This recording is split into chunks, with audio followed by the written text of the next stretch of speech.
नमस्कार दोस्तों, आज की इस वीडियो में हम बात करने वाले हैं सीआरपी ब्लड टेस्ट के बारे में। दोस्तों, सीआरपी यानी कि सी रिएक्टिव प्रोटीन शरीर में इन्फ्लेमेशन यानी कि सूजन को इंगित करता है। इन्फ्लेमेशन इम्यून सिस्टम की किसी बाहरी उत्तेजक के प्रति प्राकृतिक प्रतिक्रिया होती है और इसके सामान्य लक्षण होते हैं सूजन और जलन वगैरह। अगर शरीर में किसी प्रकार की इन्फ्लेमेशन हो गई है तो खून में सीआरपी का स्तर बढ़ जाता है। इन्फेक्शन या अन्य मेडिकल समस्याओं की जांच करने के लिए डॉक्टर आपके सी रिएक्टिव प्रोटीन के स्तर की जांच कर सकते हैं। और सीआरपी टेस्ट नैदानिक टेस्ट तो नहीं होता है, लेकिन यह जांचकर्ताओं को ये जानकारी दे देता है कि मरीज के शरीर में इन्फ्लेमेशन है या फिर नहीं। और इस टेस्ट से मिली जानकारी का उपयोग मरीज के लक्षण और संकेत, शारीरिक परीक्षण और अन्य टेस्ट के रिजल्ट के साथ किया जाता है और इसके बाद डॉक्टर आगे के अन्य टेस्ट भी कर सकते हैं। तो आइए जानते हैं विस्तार से कि सीआरपी टेस्ट कब किया जाता है, क्यों, कैसे किया जाता है और इसके परिणाम की नॉर्मल रेंज क्या होती है और सीआरपी कितना होना चाहिए। सबसे पहले हम ये जानेंगे कि सीआरपी परीक्षण क्या होता है। तो दोस्तों, सी रिएक्टिव प्रोटीन एक प्रकार का प्रोटीन होता है जो कि लीवर द्वारा बनाया जाता है। शरीर में किसी टिश्यूज को चोट लगने, इन्फेक्शन होने या अन्य किसी कारण से इन्फ्लेमेशन होने के कुछ घंटे बाद ही यह खून में जारी हो जाता है। और यह टेस्ट खून में सीआरपी के स्तर को मापता है, जो कि इन्फ्लेमेशन संबंधी किसी नई बीमारी का पता लगाने या लंबे समय से चली आ रही किसी बीमारी पर नजर रखने के लिए बहुत ही उपयोगी होता है। हार्ट अटैक या फिर आघात के बाद अनियंत्रित स्वप्रतिरक्षित विकार होने पर या सेप्सिस जैसे किसी गंभीर बैक्टीरियल इन्फेक्शन वगैरह जैसी समस्याओं के दौरान सीआरपी का स्तर काफी बढ़ जाता है। और इन्फ्लेमेशन संबंधी समस्या होने पर सीआरपी का स्तर 1000 गुना तक बढ़ सकता है। खून में इसका स्तर दर्द, बुखार और अन्य क्लिनिकल संकेत दिखने से पहले ही बढ़ जाता है। और अब हम दोस्तों जानेंगे कि सीआरपी परीक्षण जो है ये क्यों किया जाता है। तो दोस्तों, मरीजों में इन्फ्लेमेशन संबंधी रोगों की जांच करने के लिए अक्सर सीआरपी टेस्ट किया जाता है, जैसे कि कुछ प्रकार के गठिया, स्वप्रतिरक्षित विकार या फिर इन्फ्लेमेटरी बाउल डिसीज। इस टेस्ट की मदद से यह देखा जाता है कि इन्फ्लेमेशन कितनी है और उसके उपचार की सफलता पर नजर रखने के लिए भी यह टेस्ट किया जाता है। सीआरपी टेस्ट का उपयोग सर्जरी और सर्जरी के बाद मरीज पर नजर रखने के लिए भी किया जाता है, ताकि ठीक होने के समय के दौरान मरीज में इन्फेक्शन वगैरह पर नजर रखी जा सके। सीआरपी परीक्षण कुछ विशेष बीमारियों का निदान करने के लिए पर्याप्त नहीं होता है, बल्कि सीआरपी जो है वो इन्फेक्शन और अन्य इन्फ्लेमेशन संबंधी समस्याओं का संकेत देता है, जो कि डॉक्टरों को अन्य जरूरी टेस्ट और उपचार करने का एक पुख्ता चिन्ह होता है। दोस्तों, बात की जाए कि सीआरपी ब्लड टेस्ट से पहले क्या किया जाता है, तो सीआरपी परीक्षण के लिए आपके खून का सैंपल लिया जाता है। तो टेस्ट से पहले आपको कुछ समय के लिए खाने पीने से परहेज करना और डॉक्टर द्वारा दिए गए अन्य अनुदेशों का पालन करना पड़ सकता है। और अगर आप किसी भी प्रकार की दवा या हर्बल उत्पाद का सेवन कर रहे हैं तो टेस्ट होने से पहले ही डॉक्टर को इस बारे में बता दें। अगर आपको एक ही समय में कई टेस्ट करवाने की ज़रूरत है तो इस बारे में भी डॉक्टर से अवश्य बात कर लें। और बात की जाए कि सीआरपी परीक्षण के दौरान क्या किया जाता है या कैसे होता है, तो दोस्तों, सीआरपी टेस्ट के दौरान डॉक्टर टेस्टिंग के लिए खून का सैंपल निकालते हैं और सैंपल अक्सर कोहनी के अंदरूनी तरफ या फिर हाथ के पीछे से निकाला जाता है। सबसे पहले जिस नस से खून निकालना है उसको एंटीसेप्टिक द्वारा साफ किया जाता है और उसके बाद बाजू के ऊपरी हिस्से पर पट्टी या फिर इलास्टिक बैंड लगा दिया जाता है, और जिससे कि नसों में खून बंद हो जाता है और नसें जो है वो उभरने लगती है। और उसके बाद डॉक्टर या नर्स उस नस में इंजेक्शन लगाते हैं और खून का सैंपल निकाल लेते हैं। सैंपल को सुई से जुड़े सिरिंज या फिर शीशी में जमा कर लिया जाता है। और अब हम दोस्तों जानेंगे कि सीआरपी ब्लड टेस्ट के बाद क्या किया जाता है। तो दोस्तों, टेस्ट के बाद सुई की जगह पर हल्की चुभन सी महसूस हो सकती है और उस जगह पर नीला निशान भी पड़ सकता है, जो कि जल्दी ही ठीक हो जाता है। जब सुई नस में डाली जाती है और खून निकाला जाता है, उस दौरान कुछ लोगों को थोड़ा दर्द भी महसूस होता है। निशान पड़ने से रोकने के लिए सुई निकालते ही उस जगह को हल्के दबाव के साथ कुछ मिनटों के लिए मसल लेना चाहिए और उसके बाद खून के सैंपल को लेबोरेटरी में टेस्टिंग के लिए भेज दिया जाता है। और टेस्ट के रिजल्ट आने पर डॉक्टर जो है वो मरीज को बुलाकर रिजल्ट पर उसके साथ चर्चा करते हैं।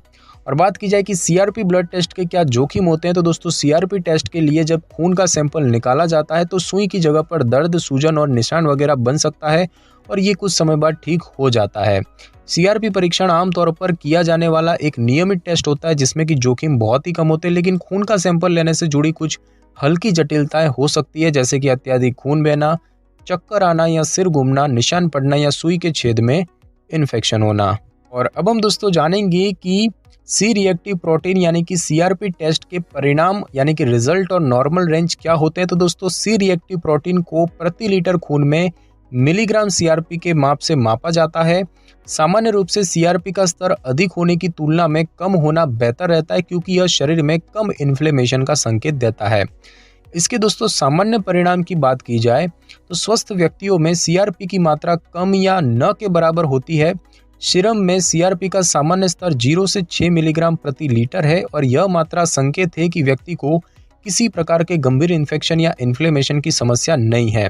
हालांकि HSCRP परीक्षण में 3 मिलीग्राम प्रति लीटर की मात्रा को भी हार्ट रोग का संकेत माना जाता है। दोस्तों बात की जाए इसके असामान्य परिणामों की, तो दोस्तों सीआरपी की उच्च सांद्रता यानी कि हाई कंसंट्रेशन 4 मिलीग्राम प्रति लीटर से लेकर 100 मिलीग्राम प्रति लीटर की मात्रा कई प्रकार की स्थिति जैसे कि SLE यानी कि systemic lupus erythematosus, RA, viral infection, tumour और माइलोमा वगैरह का संकेत हो सकता है। 100 से 200 मिलीग्राम के बीच की मॉडरेट कंसंट्रेशन सक्रिय RA, पॉलीमाइल्जिया, लिम्फोमा और बैक्टीरियल इन्फेक्शन का संकेत हो सकता है। सीआरपी की 200 मिलीग्राम से अधिक की हाई कंसंट्रेशन की मात्रा बैक्टीरियल सेप्सिस और एक्यूट वास्कुलाइटिस का संकेत हो सकता है। 400 mg प्रति लीटर से अधिक कंसंट्रेशन का मतलब टिश्यूज के अंदर फोड़े होने का संकेत होता है और ऐसे में मृत्यु का खतरा बढ़ जाता है। तो HSCRP हार्ट रोगों का एक इंडिपेंडेंट मार्कर होता है। HSCRP मार्कर के लिए रोगियों को उनके HSCRP स्तर के आधार पर विभिन्न समूहों में बांटा जाता है।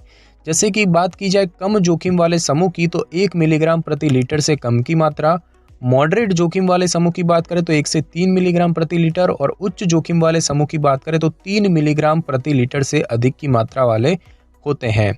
सीआरपी कंसंट्रेशन न केवल कुछ बीमारियों के संकेतक है बल्कि इनका उपयोग कुछ लक्षणों के बीच अंतर करने के लिए भी किया जाता है। सीआरपी स्तर का निर्धारण कुछ स्थितियों का पता लगाने में भी मदद कर सकता है, जैसे कि क्रॉनिक और सिस्टेमेटिक इन्फ्लेमेशन का पता लगाने में, बैक्टीरियल इन्फेक्शन के लिए एंटीबायोटिक उपचार की निगरानी में, SLE या फिर अल्सरेटिव कोलाइटिस के कारण होने वाले इन्फेक्शन का पता लगाने में, रूमेटिक स्थितियों का आकलन करने और इन्फ्लेमेटरी स्थितियों के लिए उपचार के तौर तरीकों के निर्धारण के लिए, इन्फेक्शन जैसी बाद की जटिलताओं का पता लगाने में, HSCRP के माध्यम से हार्ट रोगों के जोखिम का पता लगाने में और साथ ही साथ ट्यूमर का अनुमान लगाने में।